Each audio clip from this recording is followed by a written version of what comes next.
ఎక్కువ నిధులు రాయలసీమలో కేటాయించినటువంటి పరిస్థితి.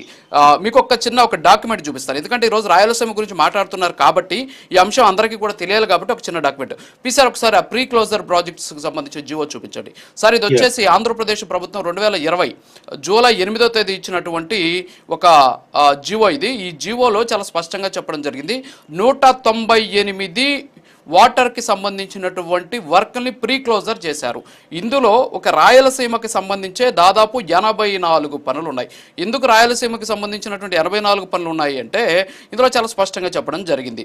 అనంతపురంకి సంబంధించి అనంతపురం సిఈ పరిధిలో 38 పనులు ఉన్నాయి. అలాగే కడపకి సంబంధించి 14 ఉన్నాయి. కర్నూలుకి సంబంధించి 9 ఉన్నాయి. తిరుపతికి సంబంధించి 25 పనుల్ని ప్రీ క్లోజర్ చేసినటువంటి పరిస్థితి. ఎస్ అంటే దగ్గర 198 ప్రాజెక్టులు ప్రీ క్లోజర్ చేశారు. ఇంకోసారి ఆ ప్రీ క్లోజర్ ఓపెన్ డాక్యుమెంట్ ఒకసారి చూపించండి. ఇది 2025 జూలై 18వ తేదీన ఇప్పటి ప్రభుత్వం ఇచ్చినటువంటి ఒక జీవో. ఈ జీవోలో చాలా స్పష్టంగా చెప్పడం జరిగింది. ఇందులో దగ్గర 71 వర్క్స్ ఏదైతే ప్రీ క్లోజర్ చేసినటువంటి పనుల్లో నుంచి 71 పనులని మళ్ళీ ఓపెన్ చేస్తూ మళ్ళీ ఆ పనులు పూర్తి చేయాలని చెప్పేసి ఇచ్చినటువంటి జీవో. ఇందులో రాయలసీమకు సంబంధించినటువంటి ప్రాజెక్టులు ఎక్కువగా ఉన్నటువంటి పరిస్థితి. సో ఎవరు రాయలసీమ ద్రోహి, ఎవరు ప్రీ క్లోజర్ పేరుతోటి ప్రాజెక్టులను నిలిపేశారు? ఇప్పుడు ఈ 2 డాక్యుమెంట్స్ మీకు కళ్ళ ముందు ఉన్నాయి. ఇప్పుడు ఆన్సర్ చేయండి సార్.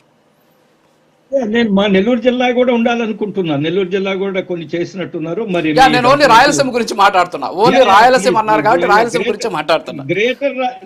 గ్రేటర్ రాయలసీమలో భాగంగానే కదా నిన్న మా జిల్లా మాజీ మంత్రి గోవర్ధన్ రెడ్డి గారు కూడా హాజరయ్యారు.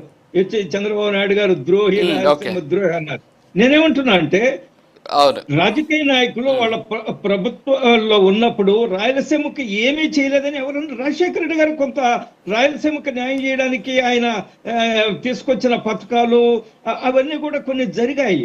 ఆ తర్వాత అనేక మంది ముఖ్యమంత్రులు రాయలసీమ నుంచి వచ్చారు. వాళ్ళు ఎవ్వరూ ఏమీ చేయలేదనేది మనం ఈ ఆరోపణ చేయడం ఏదైతే ఇది రాజకీయ ఆరోపణ అవుతుందో అది నిజం కాదు. ఎవరు